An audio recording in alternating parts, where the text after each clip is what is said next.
Bienvenidos a la Biblia Católica en un año.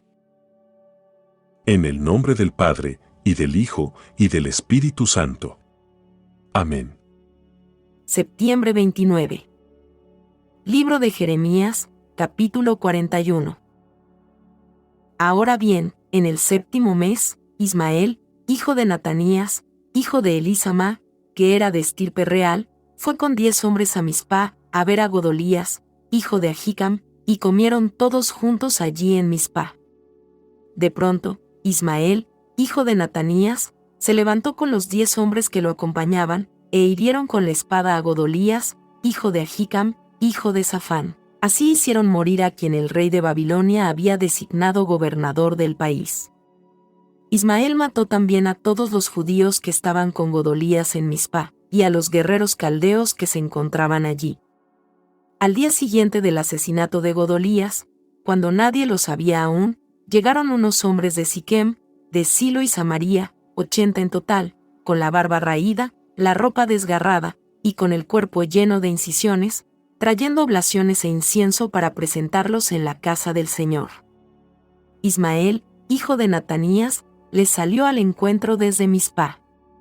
Él iba llorando, y cuando los alcanzó les dijo: Vengan a ver a Godolías, hijo de Ahicam. Pero cuando llegaron al centro de la ciudad, Ismael, hijo de Natanías, y los hombres que lo acompañaban, los degollaron y los arrojaron dentro de la cisterna.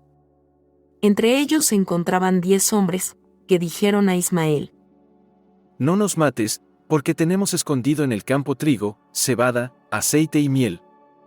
Y él desistió de hacerlos morir junto con sus hermanos.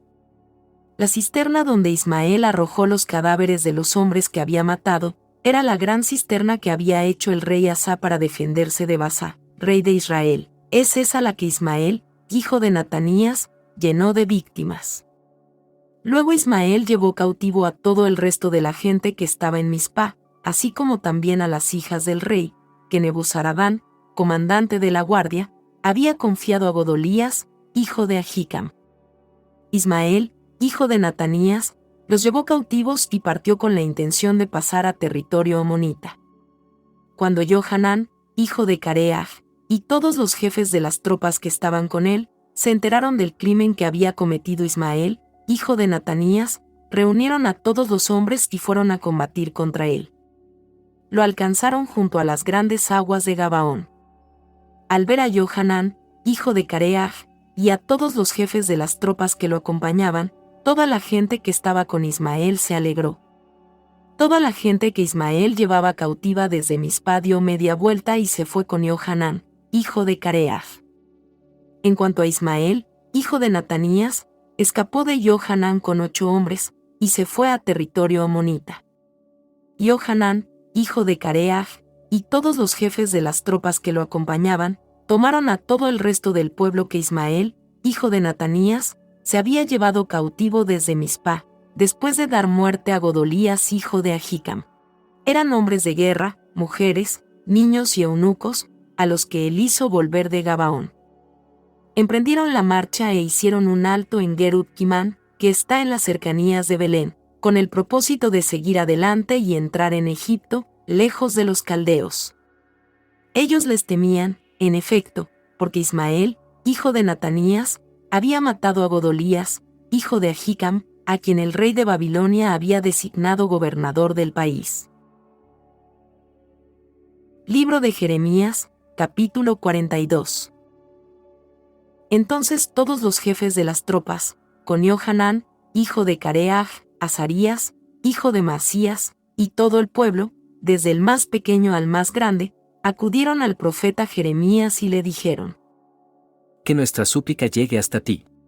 Ruega al Señor, tu Dios, en favor de todo este resto, porque de los muchos que éramos hemos quedado unos pocos, como lo ves con tus propios ojos. Que el Señor, tu Dios, nos indique el camino que debemos seguir y lo que debemos hacer. El profeta Jeremías les dijo: De acuerdo. Voy a rogar al Señor, su Dios, como ustedes dicen, y les comunicaré todo lo que el Señor les responda, sin ocultarles nada.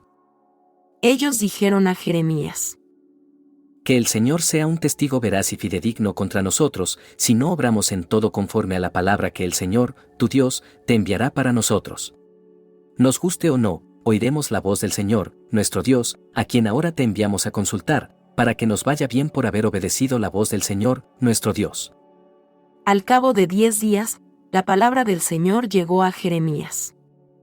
Él llamó a Johanán, hijo de Careaj, a todos los jefes de las tropas que estaban con él, y también a todo el pueblo, del más pequeño al más grande, y les dijo: Así habla el Señor, el Dios de Israel, a quien ustedes me enviaron para presentarle una súplica. Si ustedes permanecen en este país, yo los edificaré y no los demoleré, los plantaré y no los arrancaré, porque me arrepiento del mal que les hice.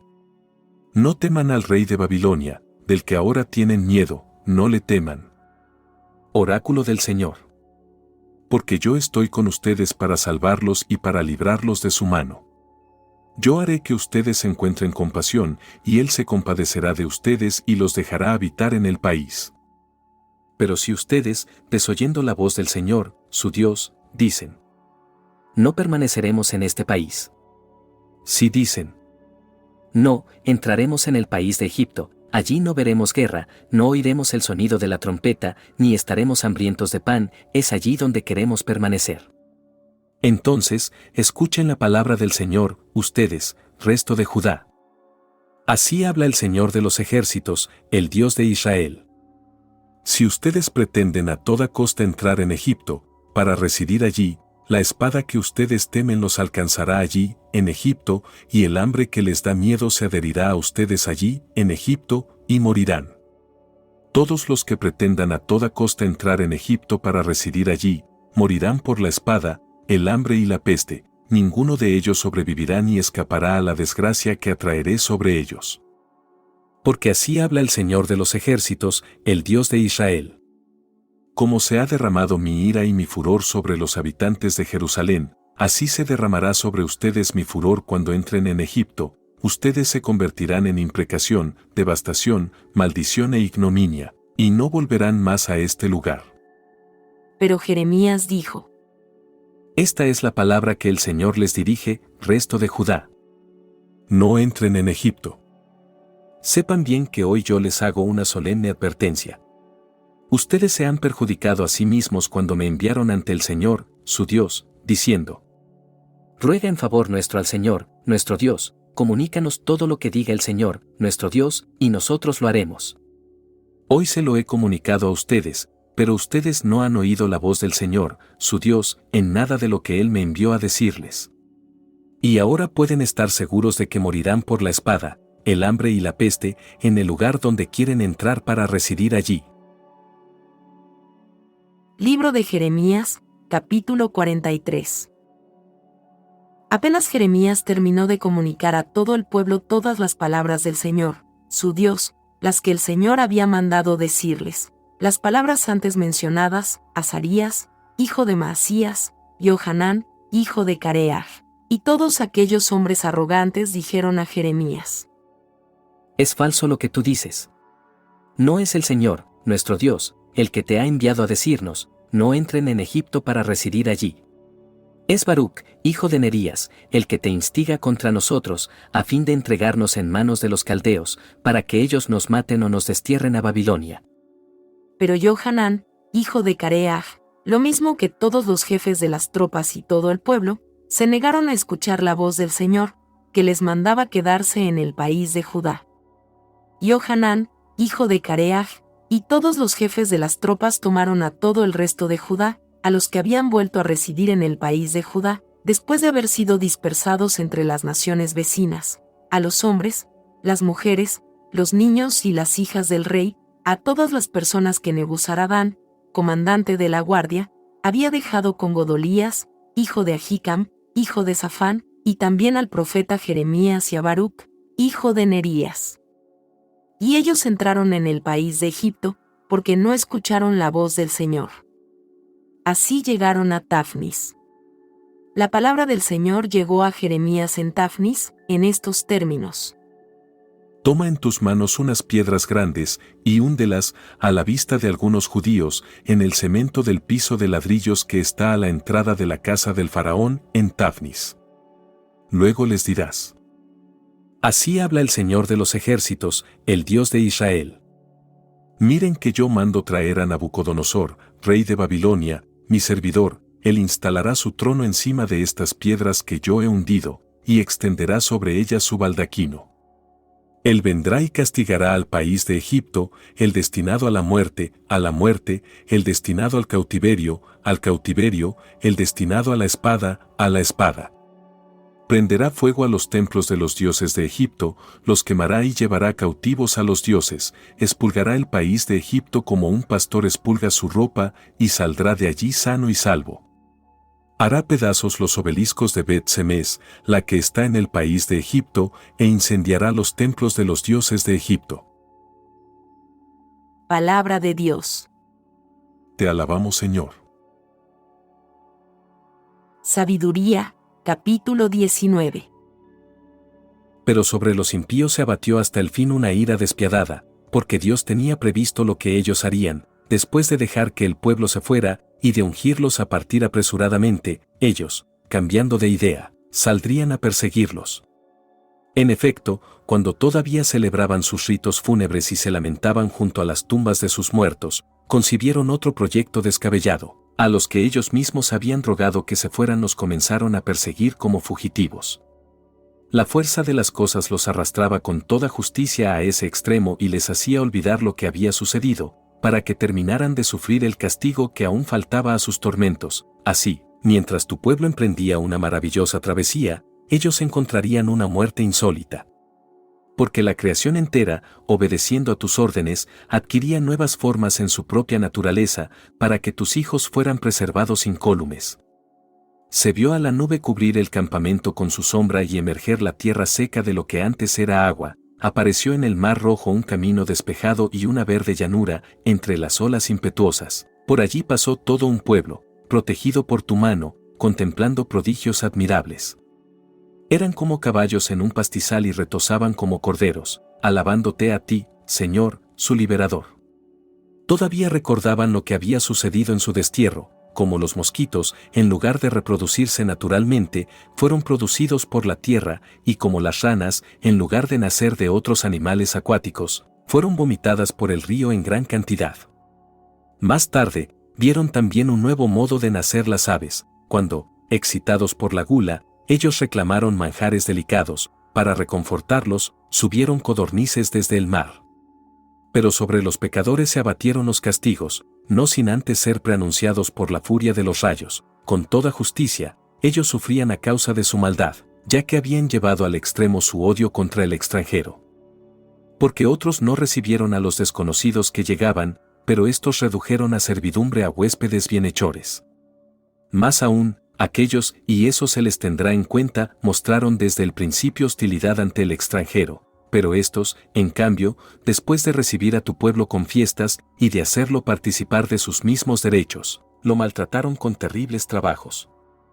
Por eso fueron castigados con la ceguera, como aquellos otros a las puertas del justo, cuando rodeados de profundas tinieblas, cada uno buscaba el acceso de su puerta. Así, los elementos intercambiaban entre sí sus propiedades, como en un instrumento de cuerdas los sonidos cambian de ritmo, permaneciendo siempre la misma tonalidad. Esto es lo que se infiere claramente al examinar lo sucedido: seres terrestres se volvían acuáticos, los que nadan se desplazaban sobre la tierra, el fuego superaba en el agua su propia fuerza y el agua olvidaba su poder de apagar las llamas. Por el contrario, no consumían la carne de los seres corruptibles que pasaban por ellas, ni tampoco derretían aquel alimento divino, parecido a la escarcha y tan fácil de disolverse. Por todos los medios, Señor, tú has engrandecido y glorificado a tu pueblo, y no has dejado de asistirlo en todo tiempo y lugar. Gloria al Padre y al Hijo y al Espíritu Santo. Como era en el principio, ahora y siempre, por los siglos de los siglos. Amén. Carta a los Efesios, capítulo 1. Versículos del 15 hasta el 23. Por eso, habiéndome enterado de la fe que ustedes tienen en el Señor Jesús y del amor que demuestran por todos los hermanos, doy gracias sin cesar por ustedes, recordándolo siempre en mis oraciones. Que el Dios de nuestro Señor Jesucristo, el Padre de la Gloria, les conceda un espíritu de sabiduría y de revelación que les permita conocerlo verdaderamente. Que Él ilumine sus corazones, para que ustedes puedan valorar la esperanza a la que han sido llamados, los tesoros de gloria que encierra su herencia entre los santos, y la extraordinaria grandeza del poder con que Él obra en nosotros, los creyentes, por la eficacia de su fuerza.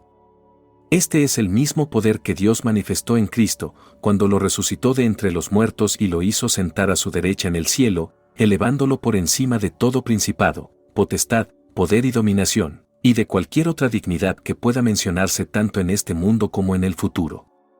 Él puso todas las cosas bajo sus pies y lo constituyó, por encima de todo, cabeza de la Iglesia, que es su cuerpo y la plenitud de aquel que llena completamente todas las cosas. Palabra de Dios. Te alabamos, Señor.